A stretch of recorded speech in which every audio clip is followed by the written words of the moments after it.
Kutendai muri yeZimbabwe nekuda kwesupport yese yamunotipa pano paSaint TV, basa richienda mberi. So nhasi ndati ndiuye ndizokupai update izere maringe naPastor Norman Rukato. Pastor Norman Rukato ndofunga sekuziva kwenyu kuti taane mazuva tichifambira nyaya dzavo, tichizama kuti tinge tiri tinobatsirana nawo. Saka mazuva akapera vakauya kunoku kuguta reHarare kuti vazorapwa, vachirapwa vari paGomo Hospital. Zvizere zvizhinji ndakakuvimbisai kuti ndichataura navo vokupai update ivo pachavo nemuromo wavo vachizvitaurira. Adini asi chekutanga, kana wanga usati wasubscribe on our YouTube channel, that is if you are watching us from YouTube, subscribe, turn on your notification bell so that every time we upload a video you'll be notified. Also don't forget to follow us on our Facebook page, rakanzi iro Saint TV. Zita ndinonzi angu Saint, chanzvadzi chamai venyu chigotwe mubaba namama. Mfundisi makadii zvenyu? Tinofara angu, tinofara chaizvo kana makasimba. Tiri nani? Iri semiri mazuvano? Tiri nani, tiri nani, miviri iri nani zvaiyo mazuvano. Handiti? Chokwadi. Tinotenda Mwari. Vatari vakwazisei?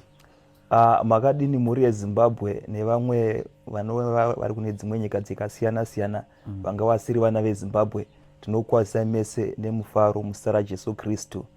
Amen. So mfundisi, rwendo rwenyu ruri kufamba zvakanaka here rekurapwa? Rwendo ruri kufamba zvakanaka. Tiriko kuHarare Hospital tichienda madhezi akasiyana siyana.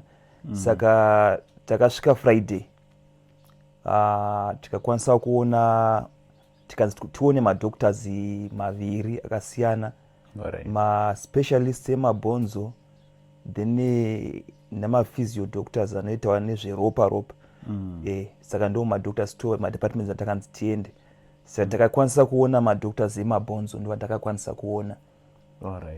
Vakaona ma-x-rays atanga tinawo, atanga tauya nawo, nemamwe kubva kumashure ataitorwa kubva kumashure. Ndobva vapawo ma-conclusions avakapa. Havana kunatsosvika pokupedzisira zvavo, but vakati since nguva yareba mburi chirwadza uye inonzi growth yacho yakurisa, vada kuita ma-tests mamwe akatiwa ndeibichana. Saka vane matests avakaorder kuti anofanira kuitwa.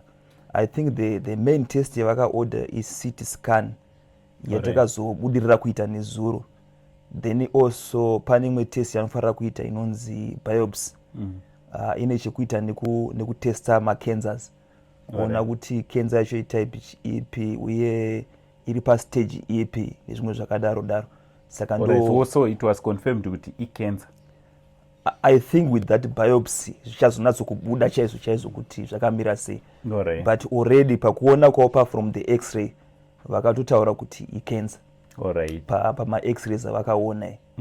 But with that biopsy now test vachaita musi Friday anova mangwana, vanenge vakunyatsokupa the final and judgment. Alright, so pamakauya kunoku takanga tine tarisiro yekuti muchaitwa hip replacement. Nyango mari takaiunganidza tine muchivimbo chekuti aiwa mfundisi changoti mari yavepo totosvika pai wotoitwa hip replacement, dzakutomhanya neshoko raMwari. Zvakamira sei? Ndo zvatanga takatarisira tese kuti tichasvika chidaro, but vana chiremba ndevana chiremba, vanoziva basa ravo. Saka as you can see, this sekutaura kwavaita, vaitivo this nandikirei yakarebesa stereki, kuti vabvise bhonzo rese iri rine growth ka1 wesa simbi, panosara pane zigomba. Ndo kutaura kwavaita. Saka they need to deal with this growth. They need to deal with it pasina kuitwa zvekuisa simbi, because vakati vakagura painonoperera kusvika kunoku panosara pane gomba rakaita sei rakakurisa. And also vaitaura vachiti this growth yakabva yabata nepelvis, pelvis bone, rimwe bhonzo riri papapapa. Saka kuti vabvise nepelvis, meno matumbu anenge autodzira pasi. Saka kuti vabvise nepelvis hazviiti. Saka vanofanira kutanga vatombodhila nenyaya yegrowth iri papa first vozoona kuti vangazoenda sei mberi from there. kurati rwendo rwedu rwati rebesei mbichana. Ya zviri kureva kuti kuenda kwacho kunenge kwati rebei mbichana kudarika zvataiitarisira. Isaifunga kuti vanosvika wongocheka wobvisa woto but vana chiremba ndivana chiremba vanoziva basa ravo. Saka vakati aiwa hatikwanisi kubvisa bhonzo rese rakakurisa kuti tiribvise rakadaro hazviiti. Alright, ndakapinda nemi ndichifamba nemi kwese pazuva rekutanga. Ndakanzwa makuudzana chiremba kuti kana kubvisa gumbo rachona chichanga chauya mupfungwa dzenyu paipa. Mufundisi wakakumbira ana chiremba kuti kana kungobvisa gumbo rachona zvipere. Ya gumbo ranga randirwadza ere zvekuti ndaitoti kana vati zvekuisa simbi hazvisi kunatsokuita because nekuda kwezvaitaura ndikati saka nazvo simbi isingaiti uchibvisai gumbo racho tozotangira ipapo tichienda kumberi because kuramba richizvimba uchiti nhasi wapfeka trauziri mangwana harichakwani waufanira kutsvaga rimwe futi mangwana harichakwani wautsvaga rimwe futi mangwana harichakwani plus unouramba ungoritarisa kuti manje kuzvimba kwari kuti rinosvika kupi richidai so ndio problem. Saka ndandoti inini zvegumbo erega iri I give up. ndakundikana nezvazvo tingatoona zvimwe zvatingaita toshanda nehwani gumbo sezvo ragara risiri kutsika kudhara ndagara ndiri kufamba nehwani saka zvakangofanana ndikange ndisina iroro hwani racho irori. Saka vakati ndisina pain ndandangofambozve izvozvo nemadondoro. Saka vakaramba vakati aiwa izvozvo hazvibudi tofanira kuona toita sei kuti zvingofamba zvakanaka. Hey, I can imagine kuti pain inenge yakamira sei yekusvika pakuti gumbo racho ngaridamburwe. Pane zvakawanda zvinenge zvichiitika ndiri. Ya unenge wagara uchifunga nguva yakareba paunenge warega kuti aumana gumbo iri but tinotenda Mwari zvakanyanya nana chiremba nevakabatsira kuti tione wana chiremba. Unoona kuti pane hope, unoona kuti pane future. Unonzwa kuti at least ndane ramangwana rine tariro. Alright, so tina dokta vedu vanotibatsira nguva zhinji. Ndo dokta watinomira nawo, ndo watinobvunza, hamusati mavaona zvenyu but is part of this. Alright. Dr. Munyaradzi is our medical advisor. Ndo vanoti advisor zvakadai Dr. Munyaradzi muriyo. Mungadawo kutiwo kudii kuna chiremba chero musati mavaona? Ya chero tisati tavaona ini chandinoda kungotenda vana chiremba nebasa ravanenge vachiita. Because chandakanzwisisa ndechekuti wisdom yavanayo is the wisdom of God. Haruzivo hwenyama kuti ruzivo rwenyama but iwisdom inobva kuna Mwari pega pega pavanenge vari. Saka toda kuvatenda zvakanyanya nekuti advisor kuuya futi especially kuuya kwarari hospital. That advice I think it was one of the most important advices dzandiri kuappreciate kuti vakakwanisa kuti ndiuye kuzoona madoctors kwarari hospital. Tinonyanya kutenda zvakanyanya kuna doctor nekuda that advice uye nevese vari kubatsira kunzoko ndinovatendera kuti Mwari vaitire zvakanaka, Mwari varopafadza uye varambe vachimira nesu tese ini nevamwe vese vanokwanisa kunge vachibatsira kunzoko. Kuropafadza kwaMwari kuripo kunouya rimwe remazuva. Amen. Tinotenda Mwari vakudzwe. Mufundisi mamusingaimbe pama muri kuimba yaMwari? Ndongogona imba under the influence of the anointing. Chandotenda ndechoti anointing inoramba iri pamunhu, haina kwainoenda kutotaura kunoku iritoripo pamusoro penyu. Nhasi ndoda kuti timboimba ndoda kuti mumbotiimbira. I know sometimes the word thank you to these people who are helping us, it's not enough. The word thank you, it's not enough. Also, there's a man of God, Apostle Dr. Ben, anditi from Vane Foundation yavo inonzi Dr. Ben Foundation. Vauya panapa Mr. Mjuru is as a representative working na Dr. Ben. Vauya vakaita assessment yavo yemapepa vachida kuti munge muri part and parcel of their family. How nekukujoinisaiwo medical aid yemaisha. Mungadawo kuti kudii kutanga kuna Dr. Ben nefoundation yavo, also to Mr. Mjuru vauya kuzoita chinhu chakanaka kudai. Takatarisa zvakaitwa naDr. Vakandifonera musi weThursday manheru ndakuda kuti yakuHarare.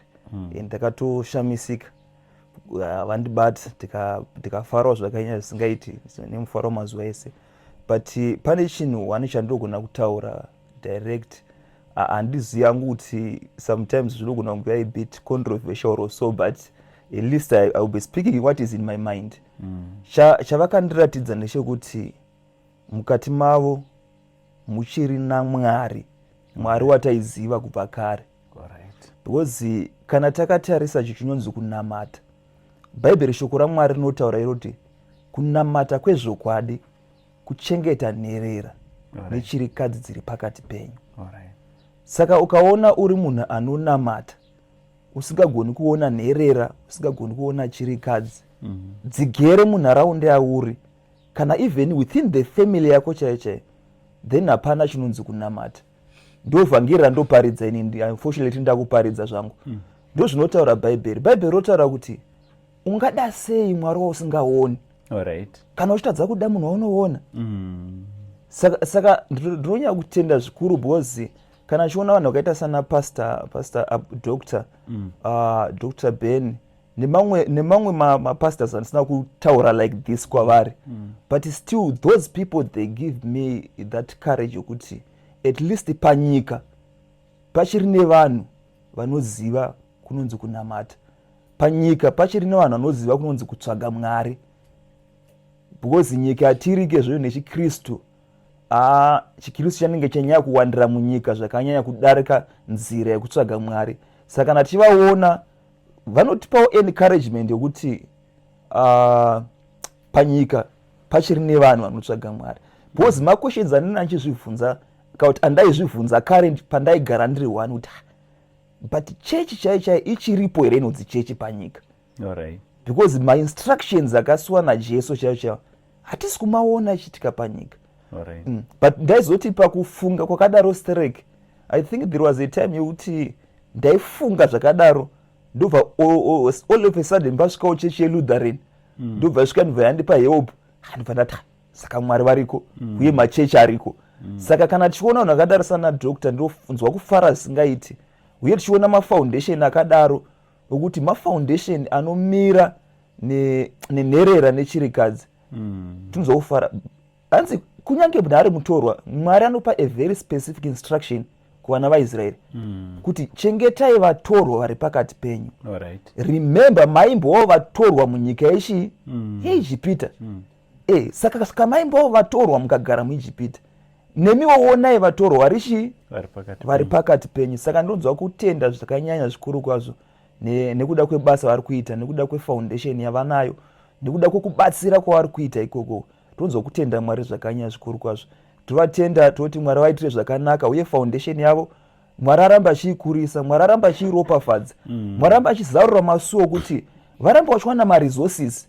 Sezvinotaura shoko raMwari kuti God gives seed to the sower. Mwari anopa mbeu kumudyari. Saka tinonamata kuti Mwari wamasimba ose, kudyara kwavari kuita, Mwari ngaaramba achiwedzera mbeu kuti varambe vachidyara kuvana veZimbabwe. Amen. Hai baimati pakasonga. Ini pasongs ndinoimba akatoda kuparidza mweya yaburuka. But anyway, regai Mwari atire zvakanaka. Ndine masongs mashoma ndofarira. I usually love Glory. Hallelujah. That's my favorite song ida kuparidza, and also pamusoro pekudenga kuna vatsvene vega. But also I like this song, munoshamisa Ishe Jesu. I don't know kuti vapana vanoiziva here. Munoshamisa Ishe Jesu, mandiregerera zvitema zvangu, mandibhabhatidza nomweya wenyu, munoshamisa Jesu, munoshamisa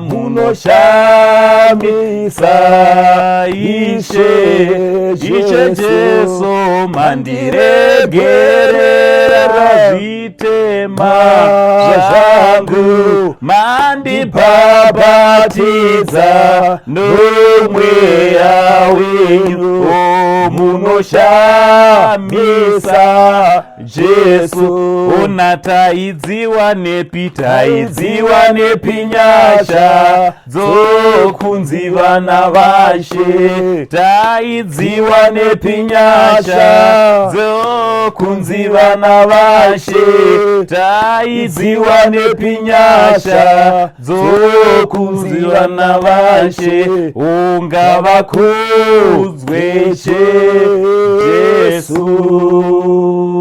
Aiwa, chimbonamatirai vanhu vese vabatsirana nemi kusvika pari nhasi. Mazviita Mwari wamasimba ose, mazviita anogara nokusingaperi, akanga aripo nyika isati yavapo, akatangira zvese kuvapo, musiki wedenga nepasi. Ndakutendai shamwari yaAbhurahama, akafamba naAbhurahama naIsaka naJakobho nevana vaIsraeri kubva munyika yeIjipita kusvika munyika yechipikirwa. Muripo Mwari wamasimba ose. Masikati ano Baba, ndadana zita renyu mutsvene panzvimbo ino. Ndadana zita renyu Mwari nekuda kwevana veZimbabwe. Ndadana zita renyu Mwari nekuda kwavose Mwari vari kunze, vanorangarira, vanobatsira mutsvene wamasimba ose. Baba, ndauya kwamuri mutsvene wokururama, ndauya kwamuri samasimba ose, ndauya kwamuri asingakundi. Aiwa, ndichida kutendai mhuri yeZimbabwe nekuda kwepatasvitswa naMwari tichifamba tiri pamwe chete. Saint TV haisi yemunhu mumwe chete. Saint TV ndeyedu semhuri yeZimbabwe. Ango Saint varingoripo badzi kunge vari vanofacilitator pamwe chete necoordinator kuti zvinoda kuitwa zvinge zvinofamba mugwara, asi basa iri riri panapa ibasa redu tese. Saka hazvigone kuti munge muri munotarira kurutivi muchiti hameno zvokuitwa nasekuru Saint, asi tinofanira kubatirana pazvinhu zvose tinge tichiita tiri pamwe chete. So Pastor Norman Rukato, sekuziva kwenyu kuti vakabva kumvuma pari zvino vari muguta reHarare uko mavari kubatsirwa. Tichida kutenda zvakanyanya vana chiremba vese vari kubatsira, nanamukoti vese vari kubatsira, nani zvake ari kubatsira kuti basa ringe riri rinoenda mberi zvakanaka, kuti hama yedu inge iri inoita zvakanaka. Tinoda kungoramba tichingokutendai nemiwo zvakare vari kumira navo paminamato. Mwari wekudenga vakukomborei, vakuropafadzei. Ngatirambei tichimira navo tichingovasapota pazvinhu zvose zvatichauya tichikumbira. Ndokumbira kuti mungova nemoyo munyoro, moyo wetsitsi, kuti tinge zvinozadziswa kuburikidza nemi. Mwari wekudenga vachikuitirai. Mwari minamato, pindurai Jehovha wamasimba ose. Baba, ndanamata muzita raJesu weNazareta nekutenda. Amen. Thank you so much, men of God.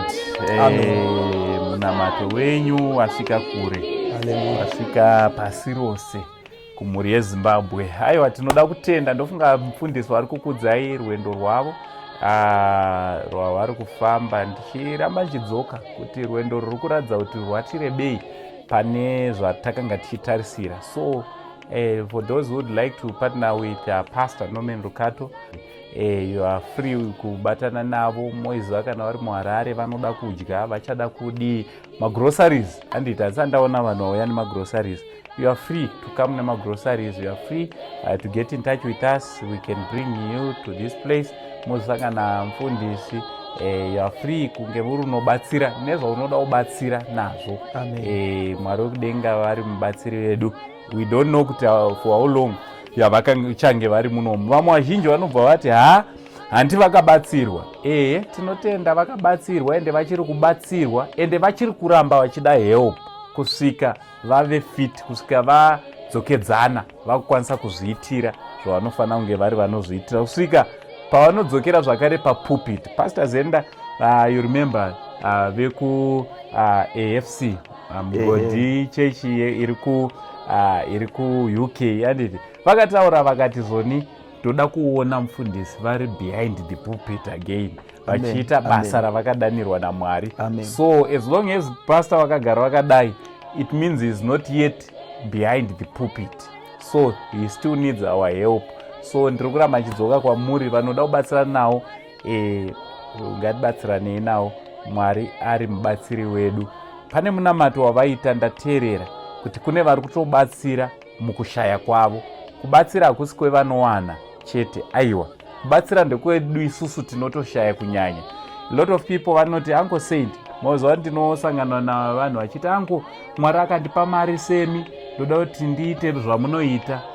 Ina handibatsire nokuti ndine mari, ndinotobatsira zvakanyanya nenyaya yekutoti handitorina mari. Why? Ndiri kuda kutotiwo Mwari andiropafadze ndive nemari. Pamwe ndikawandirwa nemari, pamwe ndichamira kubatsira.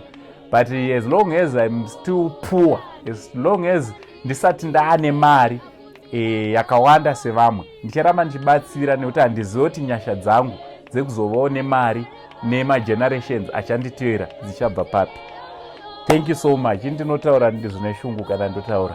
Thank you very much. Mwari wekudenga vakuitire zvakanaka. Namba ndo dziri pascreen dzaPastor Norman nedzeSaint TV dzese makasununguka kunge muri munobata chero wamabata. Mwari ari mubatsiri.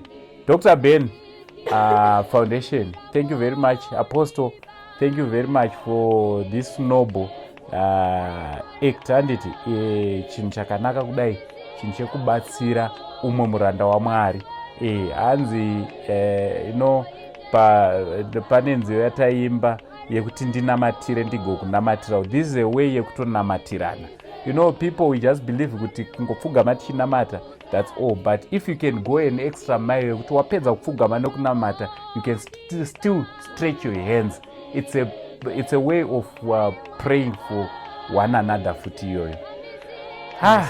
Mwari ari mubatsiri. Thank you so much. Thank you very much. Mufundisi, isusu tinotaurisa, inini nemi takasikirwa kuti ndatozviona kuti tese tinotaura. Ndosaka ndichiti kana ndichitaura nemi ndinonyarara. Ndozoti hati tikada kutaura tichipindirana dzedu dzogona kuita 1 week. Haditika. From Uncle Saint, Pastor Norman Rukato, for now it's much love and God bless. Amen.